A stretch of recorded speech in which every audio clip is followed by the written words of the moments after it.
was in 1886 that the German pharmacologist Louis Luynes published the first systematic study of the cactus, to which his own name was subsequently given. Anahalonium lewinii was new to science, to primitive religion, and the Indians of Mexico and the American Southwest. It was a friend of immemorially long standing.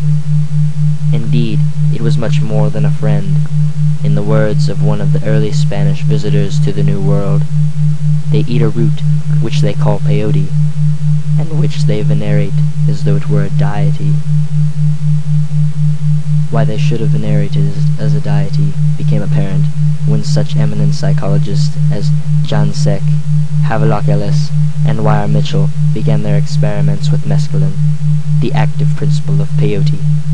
True, they stopped short at a point well this side of idolarity, but all concurred in assigning to mescaline a position among drugs of unique distinction.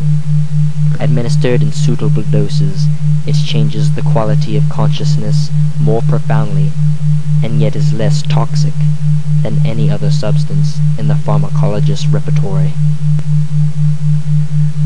By a series of, for me, extremely fortunate circumstances, I found myself in the spring of 1953 squarely athwart the trial.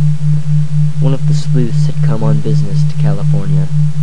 In spite of 70 years of mescaline research, the psychological material at his disposal was still absurdly inadequate, and he was anxious to add to it. I was on the spot and willing, indeed eager, to be a guinea pig.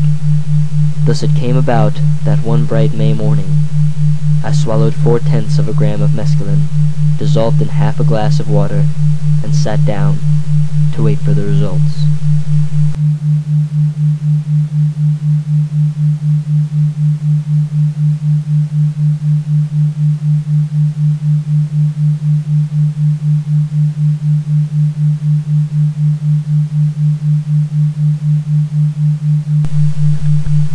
We live together. We act on and react to one another. But always and in all circumstances we are by ourselves.